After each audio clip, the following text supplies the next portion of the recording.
We want to welcome you, and we are so grateful that you're all here. Dreams can become reality. We are welcoming you to the People's Menorah, and we are so grateful that you all are here.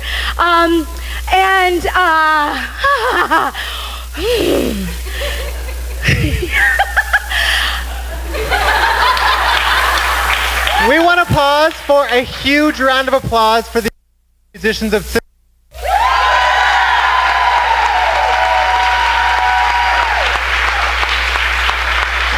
They are going to be with us all night as we celebrate here and then take our act on the road. So we're so grateful that you're here, and we're so grateful to each and every one of you for coming today to celebrate a new tradition, the 9th night of Hanukkah.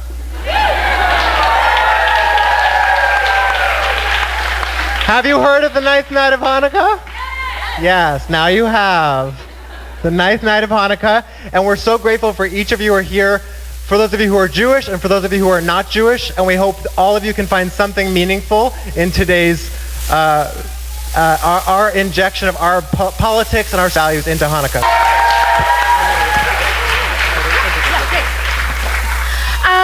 We first would like to acknowledge that we are on other people's land, and we would like to acknowledge the Lenape land that we are on, and pay our respects to the Lenape people of the past, of the present, of the future, to all the Lenape diaspora, and we offer our continued that we are in their land and their homeland, and that we are continuing our resistance to colonialism, and we recommit ourselves tonight and from here to Palestine.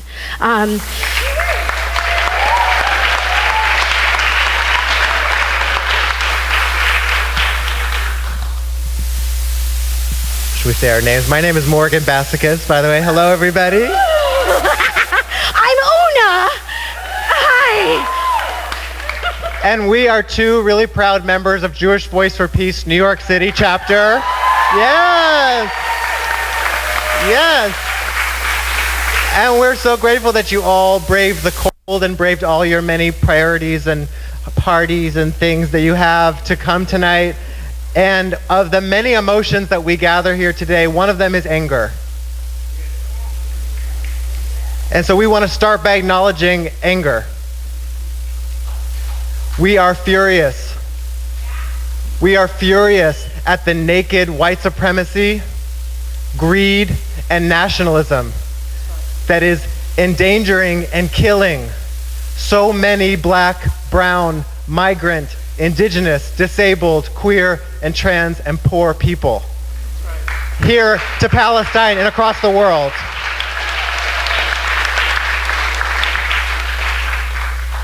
We are angry at the lives that have been stolen by those systems. We are angry at the rise of white nationalism and anti-Semitism and the lives that they have stolen in Pittsburgh, in Louisville, Kentucky, in Gaza, in Ferguson, here in New York, and around the world. Names we know and names we don't know yet. We are angry at the violence of the Israeli state and the apartheid regime that continues to oppress and colonize Palestinian lives and Palestinian land. So we're gathered here in our anger, first and foremost.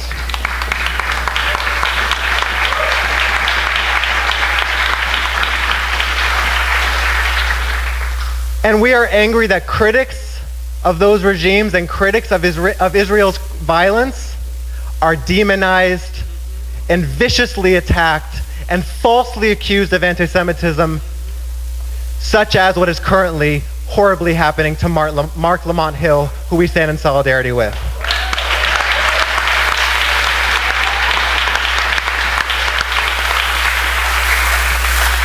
And we're angry at what's being done in our names, in the name of Jewish safety. We're angry that the Anti-Defamation League itself as a civil rights organization could be conducting trips to Israel bringing law enforcement from the US. We're talking FBI, bringing them to Israel. We are angry about that. And we are not only angry, we're also in love. We're so in love. We're so in love with movements for liberation. We are so in love with freedom fighters. We are so in love with resistance. And our love is translating into victories. The love of every person in this room and so many people who are not here, our love is translating into victories.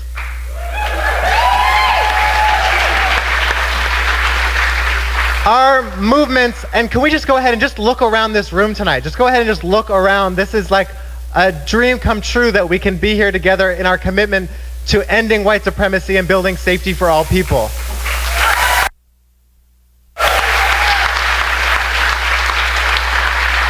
And our movements are growing bigger. Following the call from Palestinians to boycott, divest, and sanction. Can we all say that together? Boycott, divest, and sanction those who aid Israel's apartheid regime. And I think some of you have heard and been a part of the incredible victories of just these past few weeks. Yeah? So, ever heard of a little company named Airbnb? Heard of it? Our movement's convinced and put enough pressure on Airbnb to pull out listings in the settlements.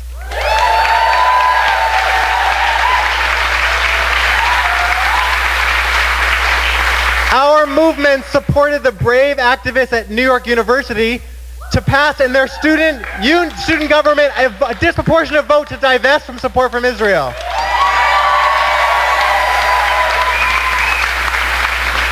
And for the first time ever, we have not one but two congresswomen who proudly and openly support the BDS movement.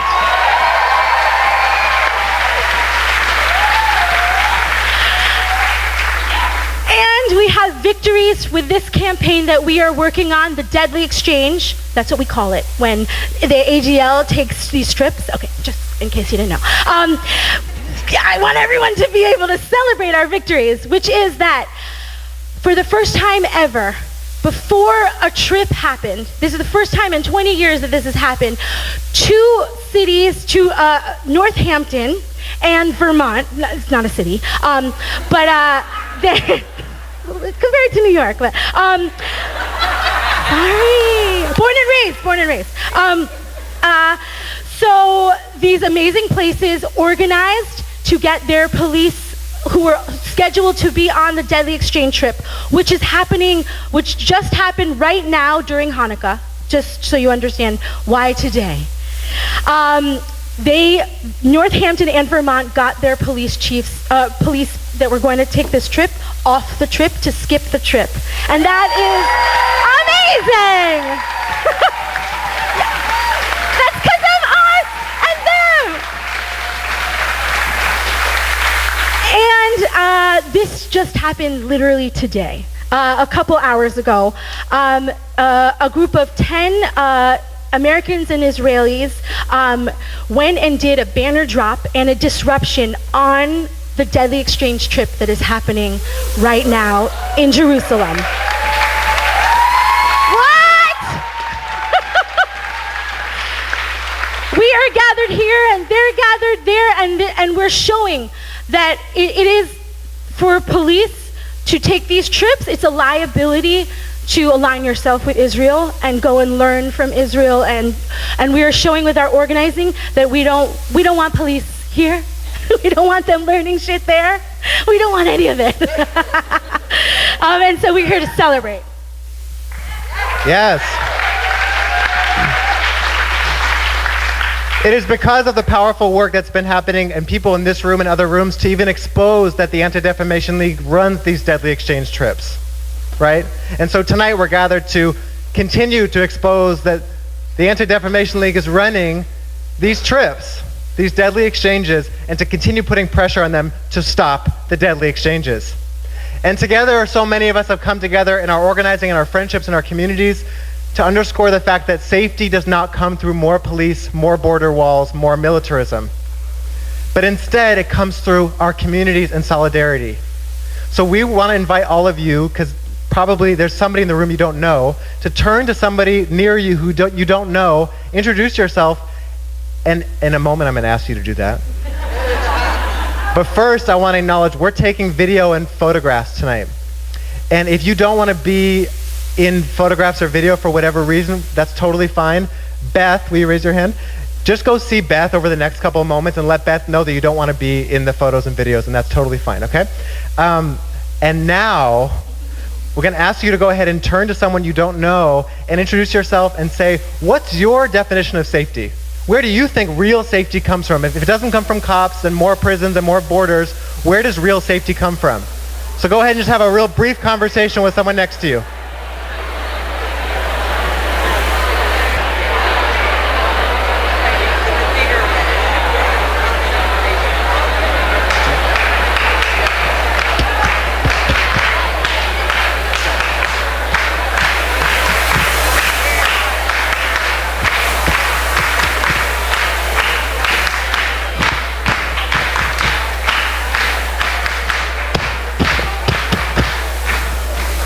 All right, to be continued, yeah? So we want to say that while we're here gathering and gaining inspiration from each other, we know that Palestinians in Palestine and in the diaspora are under attack, as are those who stand in solidarity with them. We particularly want to honor the powerful and courageous show of Black Palestinian solidarity put forward by Mark Lamont Hill.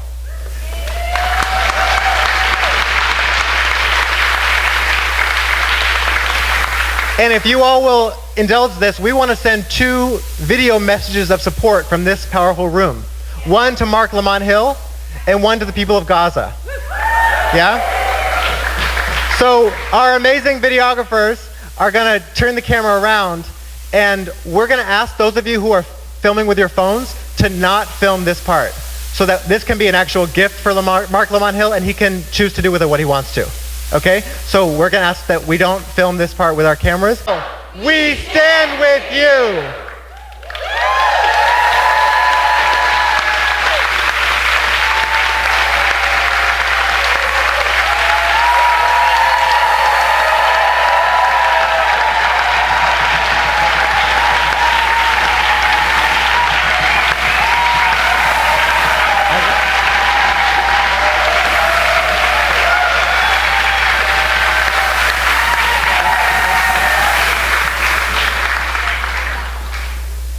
Good job. We're going to record a second video message, and this is going to say, Gaza, we stand with you. Yeah, so we'll try that together. 1, 2, 3. Gaza, we stand with you. All right, so now we'll do it live for the camera. Okay. All right, 1, 2, 3. Gaza, we stand with you.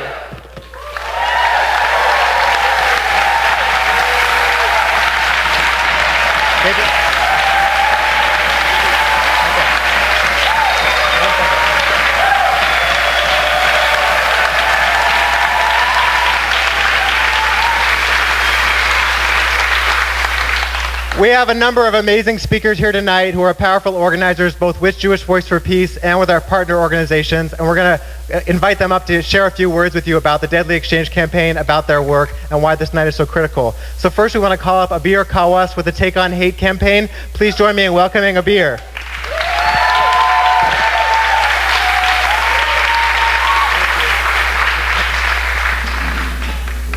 Whoa, that's a lot of people. Okay. Can you guys hear me?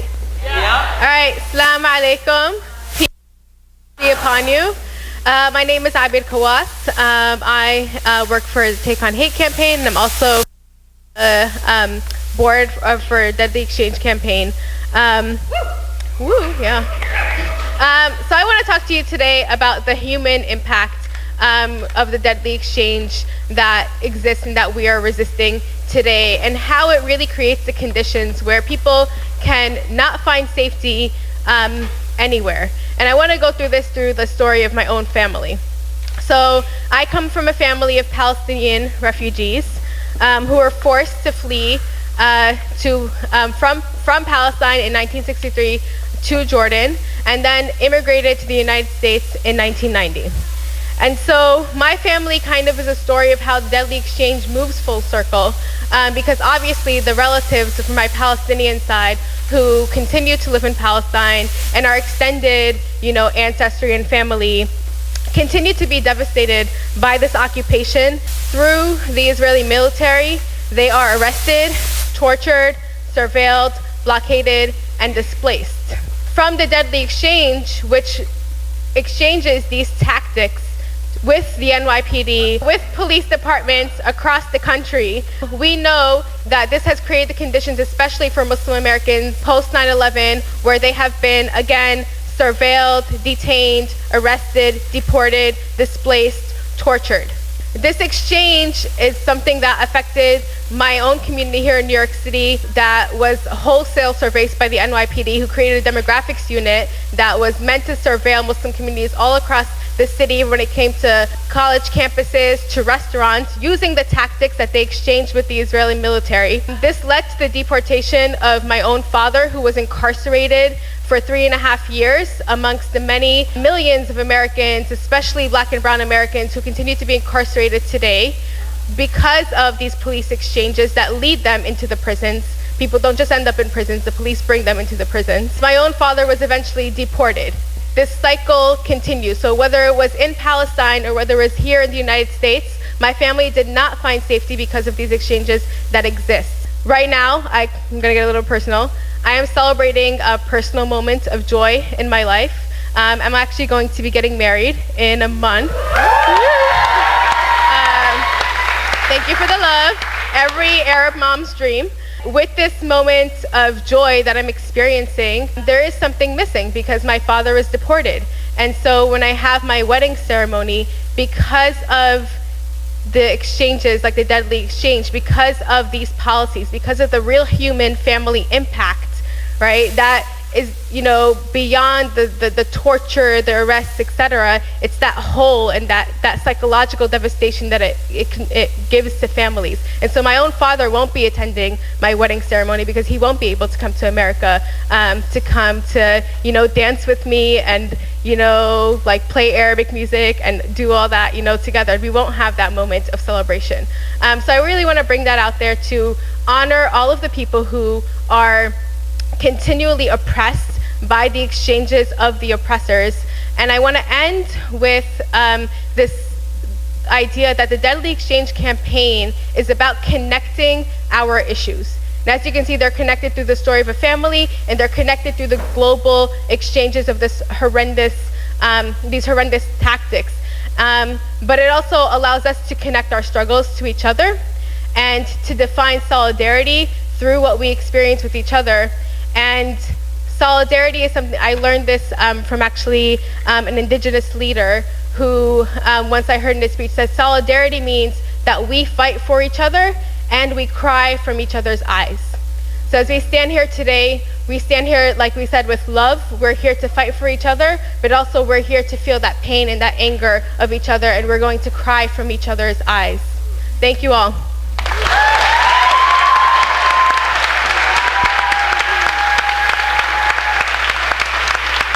Thank you.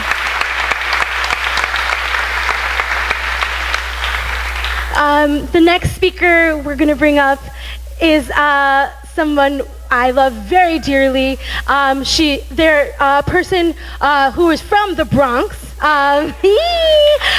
They work with the Audre Lorde Project. Please welcome Cleopatra from the Bronx.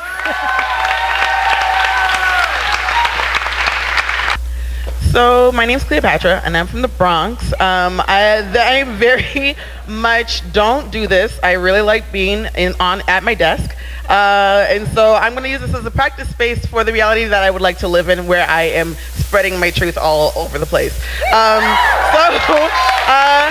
I am a director of programs at the Audre Lorde Project, where we work with lesbian, gay, bisexual, two-spirit, trans, and gender non-conforming people of color, clearly. I feel like through culture shifts, institutional change, and people power, ALP seeks to engage our comrades in community wellness and progressive racial, economic, and gender justice. And so in honor of our namesake, Audre Lorde, it I would like to ground our work through one of her quotes: "Caring for myself is not self-indulgence, it is self-preservation, and that is an act of political warfare." That quote was initially hard for me to digest when I was younger, a young organizer, because self-care in its 2018 form assumes that you are in a space safe enough to care for yourself in the first place. I grew up in the projects of the South Bronx, where at every entrance and exit, the police presence was so strong, you would have thought that life never existed without it. And there were other state institutions like HRA, and Medicaid, food stamps, that directed where I got to go to school, when I got to eat, and who got access to health care. My biggest takeaway from my family and I surviving, not thriving, off the state was that you don't really learn to transition off of those structures, and that you don't get to take care of yourself because the state will do it for you. And so, as all these institutions are holding on to my life, it was ingrained that the only way to be safe was through the police, because when you put a blanket over a bird cage, they have no other option to think it's night. And when you think it's night, you have no other option but to fall asleep.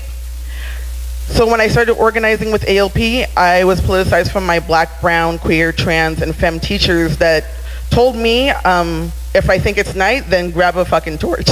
I remember specifically asking too, if I can't rely on the police, who can I rely on? And I feel like that's when my divestment of the NYPD began, because it felt like all the answers like rushed past me, like I was going through a portal, and realized that everything that safety was never the NYPD, and everything that it is was already in my body.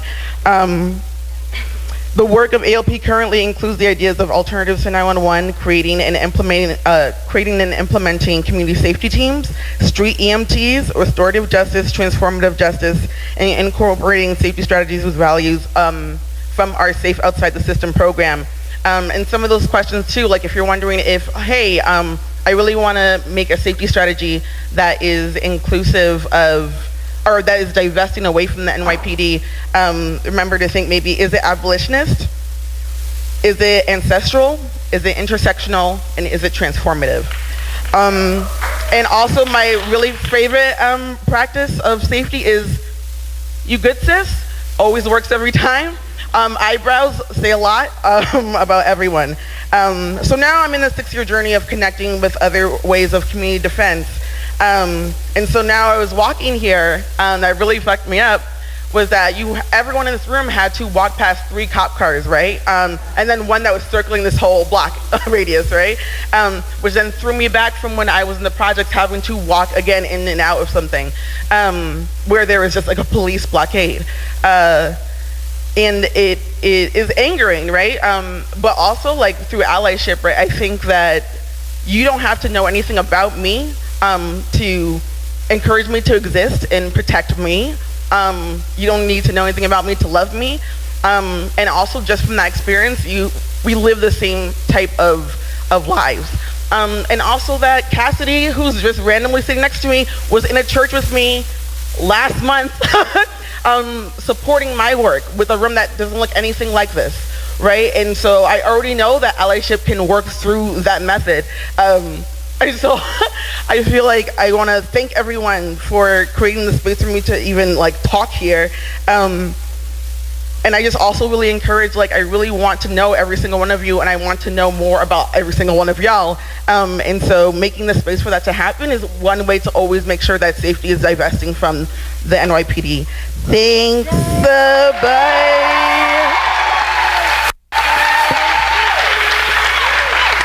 Another round of applause for Cleo from the Bronx. Yay! Thank you, Cleopatra.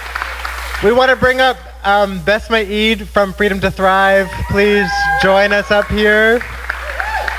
Formerly known as Enlace, please join us. So glad you're here. Hey, y'all.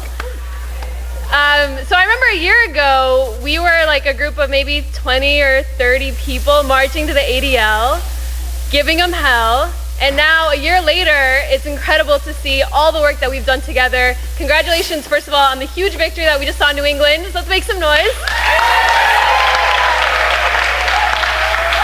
I think we're really quick to always be pointing out what's wrong and what the problem is, and we don't always take the time to really center in the victories and in the wins that we have, because if we don't celebrate the little things, we'll just celebrate the big things. So I just wanted to start off with that.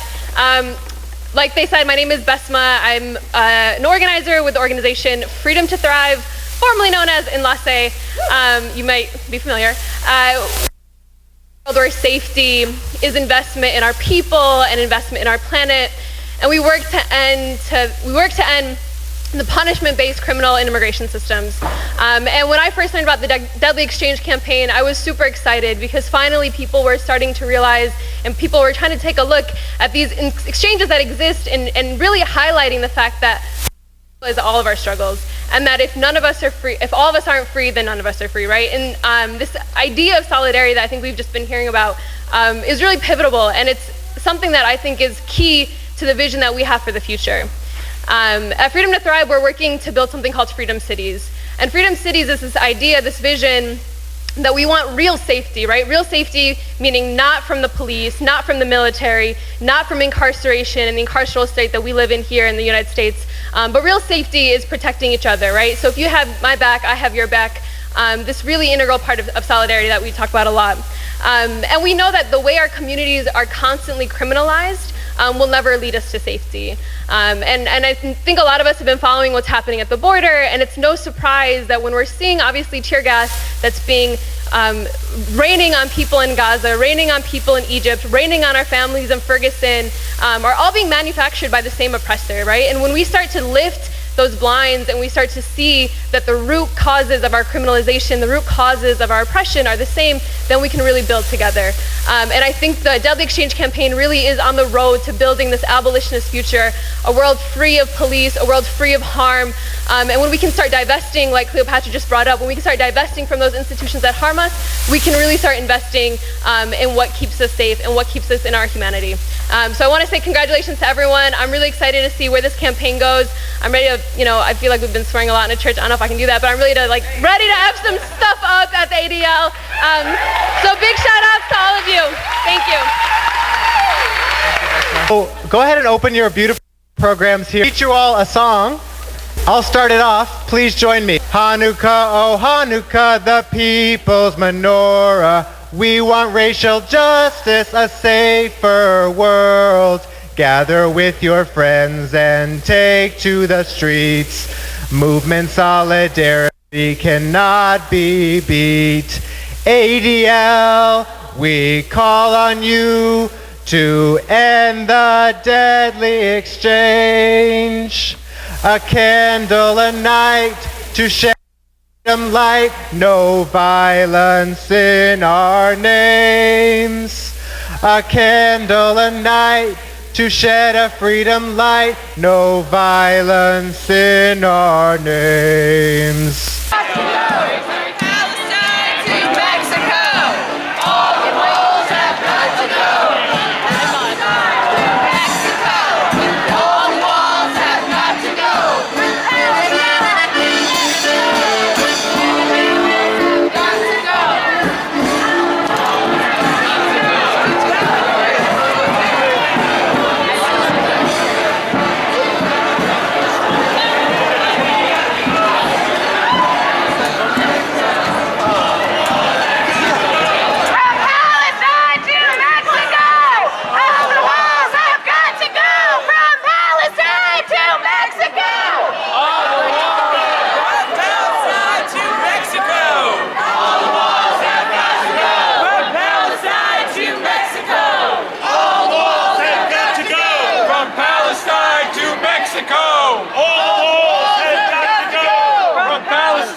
music you want.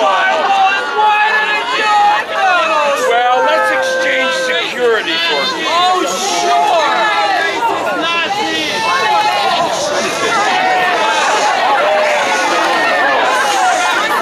Is this going to cost me money?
And we are going to thank our partners who came out tonight.